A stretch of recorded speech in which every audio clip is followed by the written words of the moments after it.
Okay, so I'm going to go through each of these channels. I mean, I suppose the easiest one to go through is the one finger MIDI. One finger MIDI is essentially the incoming MIDI data. I'm using my QWERTY keyboard when I play.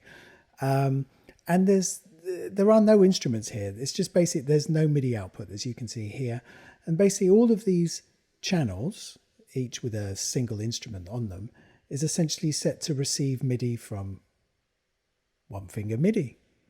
So here's the first instrument. So it's this sort of slide type, which I kind of treat as a bass.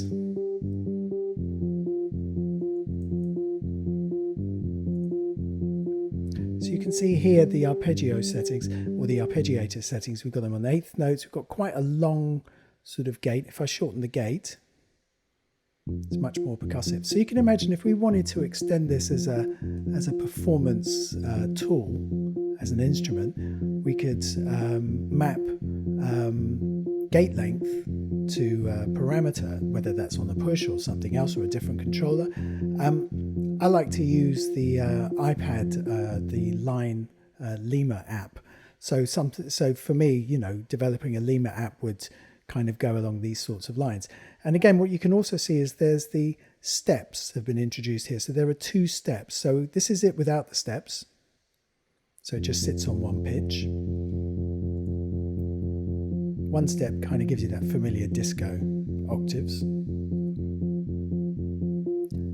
2 gives us 1, 2, 3, 1, 2, 3. So it gives us an arrhythmic sort of feel. It's no longer that even pulsing eighth note. It's like 3, 1, 2, 3, 1, 2, 3. And because the style is set to up, you get 3 notes. You get the original pitch, an octave above, and then an octave above that as well. Right? Cool. So on the next one, which is the brush bell. So we've got a chord, and we have an arpeggiator, and we have, let me take the chord off. You can see it's just a single note. So the chord is set to a minor third, a fifth, and a minor seventh, a flattened seventh. So it's basically a generic kind of minor seventh type chord coming in. This is arpeggiated, only going up, no steps. The gate is shorter.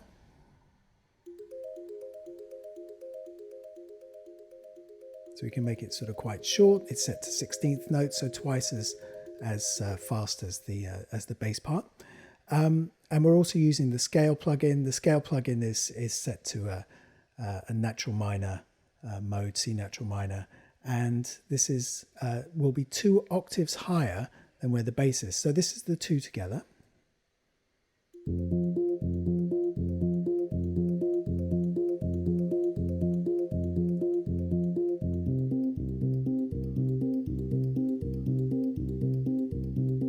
So already, even here with these 2 simple elements where we've got the eighth notes on the bass, but working in 3s because you've got the pitches distributed in 3 going up, and then the 16th notes as a more kind of regular pattern. Okay, so we've got that.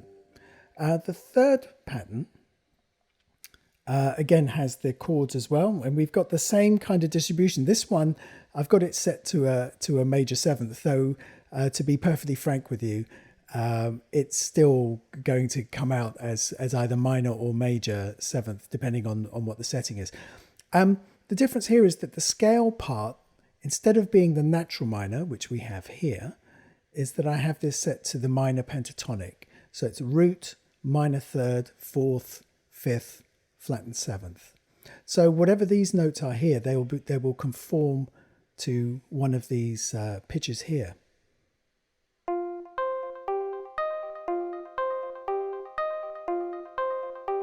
So you can see it moving it around. It's 2 octaves high as well. So you can see, so this is F minor that I'm playing, or I'm playing the bass note of F, or the note of F. This is G minor. So you can see this is set to random once, which means that it's not a random, there are different flavors of random, whereby you could get the same note being repeated twice, you know. So this is a much more exclusive option, which essentially says only play it once, which is fantastic. It's kind of what we want. Again, gate length may or may not be important. A little bit too short, somewhere around about there is fine. And they're set to quarter notes, so you get much more of a walking. So let's hear this one, the quarter notes with the eighth note bass.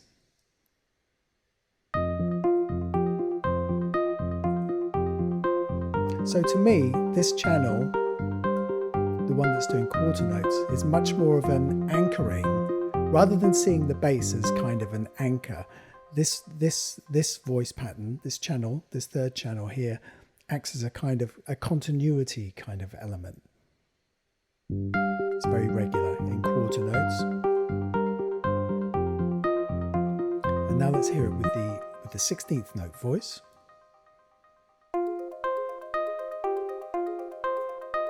They work well together. So the idea is all three work well together, right? That's the name of the game. So the final bit is for the fourth voice. Again, pretty much the same sorts of things. It's up 2 octaves from the incoming MIDI note. And what we also have here is that everything is transposed an octave higher again. So these are compound intervals. So this is a minor third, but an octave higher than whatever the note is. So that's plus 15. So these are called tenths. And then this is a fifth. So that's 12, an octave, plus 7 is 19. So that's why we end up with a 19th. Once you get into compound intervals, you sort of go, compound intervals are great when you go, it's a pattern in tenths, or it's 13ths, or whatever, is fine. But then, of course, you encounter the way that these intervals or distances are represented in terms of numbers.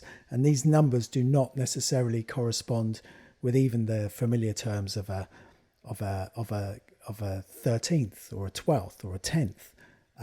So this is a 10th, a minor 10th, whereas this one here is a 5th or a 12th, but it's showing as a number 19. You can see where we could get quite confused, right?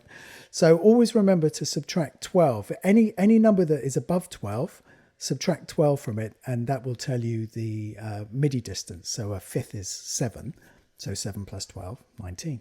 So therefore it's a 5th, but 2 octaves higher than the incoming note. This is what it sounds like. It takes longer to explain than it does to sound it.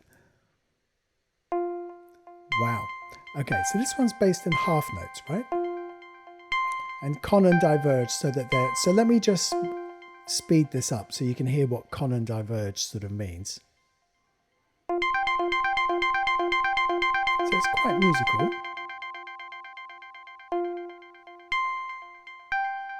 So it's moving in half notes, minims, with the bass.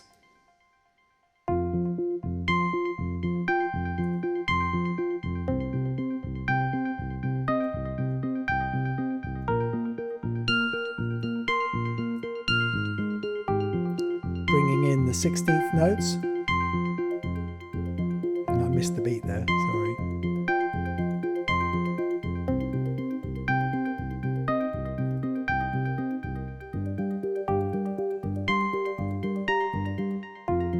Bring in the quarter notes, and like I said, I see this part as much more some kind of gluing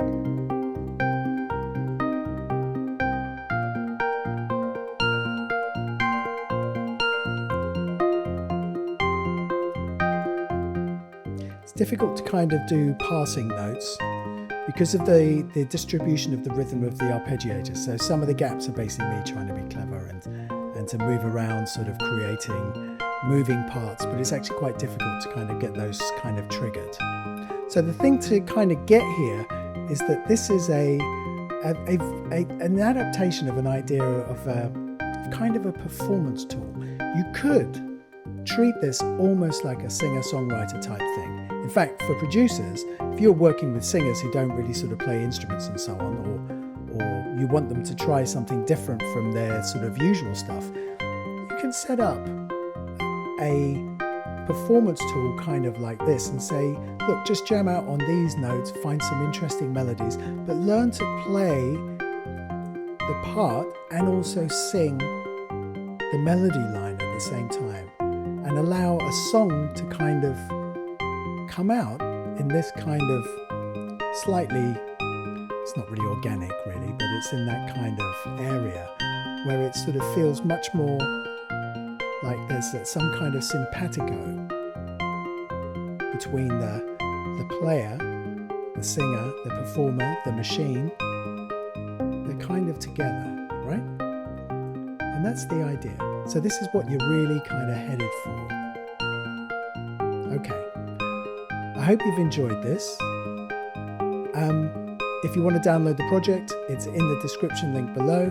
Feel free to do that. But please also remember to like and subscribe. Until next time.